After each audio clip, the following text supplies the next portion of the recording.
আসসালামু আলাইকুম রহমতুল্লাহি ওয়া বারাকাতুহু। আজ আমাদের প্রিয় নবী হযরত মুহাম্মদ সাল্লাল্লাহু আলাইহি সাল্লামের বাবাকে জবাই করার দ্বিতীয় পর্ব আপনাদের সামনে উপস্থাপন করতে যাচ্ছি। আপনারা বলুন, এখন আমি কি করতে পারি? তখন পণ্ডিতগণ বললেন, হে আব্দুল মুত্তালিব, যেহেতু আপনি মান্নত করেছেন এবং মান্নত মহান আল্লাহ পাক রাব্বুল আলামিন পূরণ করে আপনাকে স্বপ্ন সেই মান্নত পূরণ করতে বলেছে, তাহলে অবশ্যই আপনাকে আপনার 10 সন্তানের মধ্যে একজনকে আল্লাহর রাস্তায় জবাই করতে হবে।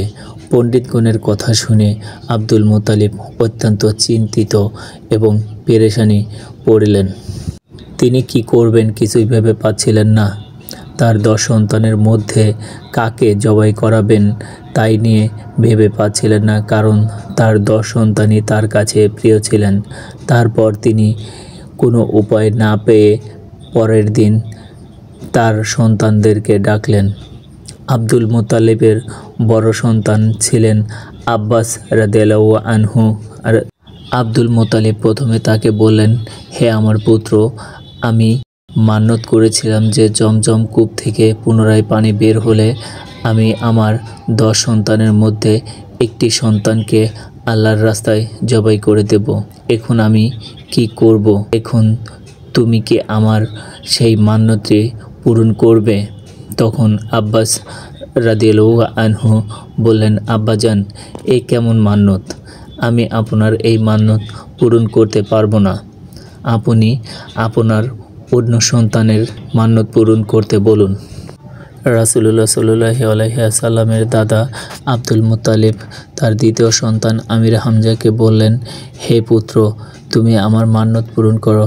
তখন আমির হামজা বললেন, আব্বাজান, আপনি কেমন মান্যত করেছেন? আপনার মান্যতের জন্য আমি আমার জীবন দিতে পারবো না। আপনি আপনার অন্য সন্তানকে বলুন।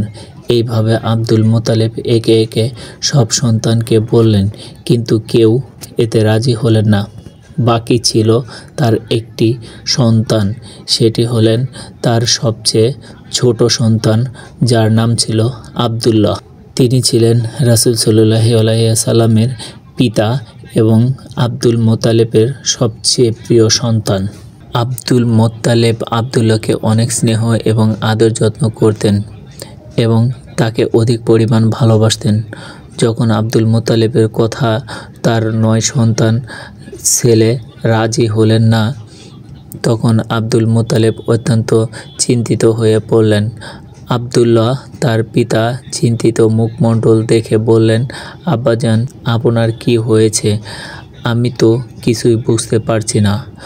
আপনি কি নিয়ে এত চিন্তা করছেন? তখন আব্দুল মুত্তালিব তার সবচাইতে ছোট পুত্র রাসূল সাল্লাল্লাহু আলাইহি সাল্লামের পিতা আব্দুল্লাহকে বললেন, হে প্রিয় সন্তান আব্দুল্লাহ, আমি মান্যত করেছিলাম যে জমজম কূপ থেকে পানি পুনরায় বের হলে আমি আমার 10 সন্তানের মধ্যে একটি সন্তানকে আল্লাহর রাস্তায় জবাই করে দেব।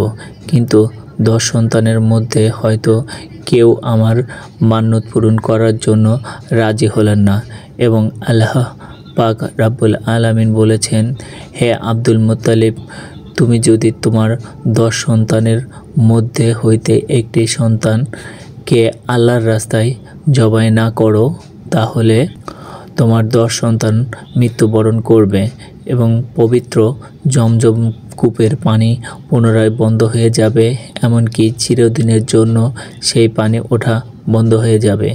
এখন আমি কি করব? তখন ছোট পুত্র আব্দুল্লাহ বললেন, আব্বাজান, আপনি কোনো চিন্তা করেন না। আব্বাজান, আমাকে আপনি আল্লাহর রাস্তায় জবাই করেন।